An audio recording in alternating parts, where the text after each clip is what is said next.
Sexiled, my sexist party leader, kicked me out, so I teamed up with a mythical sorceress by Amiko Kazuruta, and then illustrated by Kazutomo Miya. They don't have any other notable backgrounds apart from basically this and another light novel from what I sing, but I didn't look like I actually had much members apart from that. This is just one of three works by Amiko, and then plenty of by Kazuto and plenty of illustrations by Kazutomo Miya.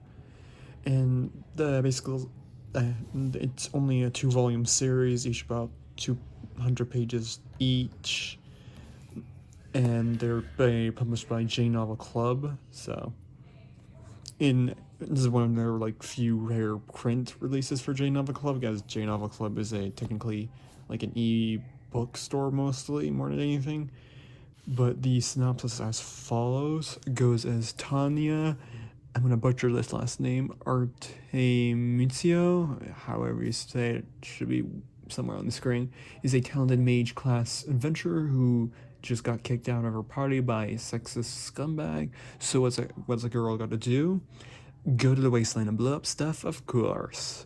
One small problem though, she inadvertently frees a mythical sorceress named Laplace, who is sealed away for the past 300 years. Surprise! Turns out the so-called wicked sorceress is actually pretty cool. Laplace wants to start a party of her own, Tanya wants revenge, and the solution is obvious. Team up, it's time to kick ass, kiss girls, and dismantle the patriarchy. And that's basically the entire back of the light novel of the first volume right here. The second volume is basically a continuation of the first. It's essentially the same, but it's just a continuation of the story that just progressed and all that. This one just says, after taking first place in the sparring tournament, Tanya, however you pronounce that, and the rest of her party members are invited to the royal soiree following a chance encounter with the princess Ariana. They catch a glimpse of Maxwell, the man who sealed Laplace for 300 years. Very next morning, Laplace goes missing. What secrets are hiding Laplace's dark spot, and what's the real reason why she was sealed for long, and why does she look so much like Ariana? Kick off your high heels and listen to corset. It's time for revenge. Like I said, these are pretty short volumes. They're entertaining enough. They have some funny moments and all that. The art style is actually quite nice for what it's been written as, and each volume is going to net you 15 US for at least the physical version. So that's a kind of a nice plus in my opinion. So, well, it's about the same as basically it's a standard light novel price. These are slightly smaller. The covers do feel quite thick. Like I said, it is published via the English translation of J Novel Club, which is probably one of the more rare. They don't really, like I said, they don't do much physical, but they do digital ones and all that, so you can check out their website too.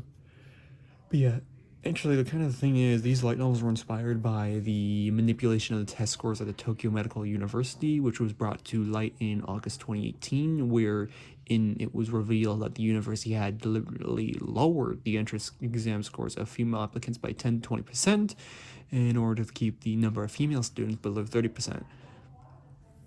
And basically, like I said, these are light novels. These are full-blown text kind of things, and it has kind of like a subplot of Yuri in it with fantasy, adventure, comedy, action, and all that. It was all like a witch and all that.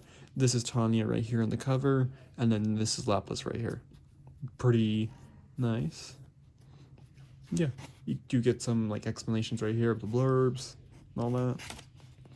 Yeah, and then some kind of nice illustrations too. These have been done really well. It has a very stylistic choice. It's like more pencil hand drawn or anything, which I do enjoy.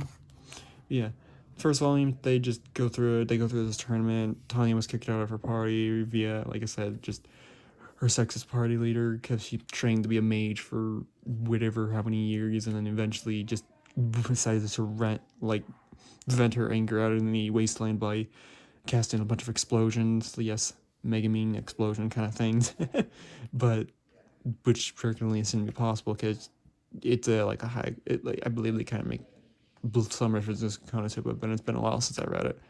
Yeah, and then she frees Lapis, who basically refuses to ever walk. In fact, apparently, spoiler alerts, which if you want to actually continue reading, is she just doesn't. It's I think it's like stated pretty early on that she doesn't actually walk or anything like that. She just floats, literally just always floats, never uses her feet.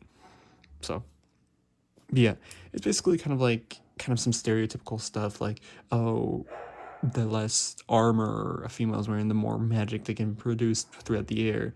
So that's why they may appear to have like just be in bikinis or anything like that. So, anyways, would I recommend it? I would give it personally a 9 out of 10. It's pretty good. I would recommend it to anyone who just wants to read something. Like I said, these are fairly short, about 200 pages each, or about technically about like 190 each, but it's about 400 in total. And there's only 2 volumes, so it's up to you if you like to pick it up. But I would recommend it highly. So, go ahead.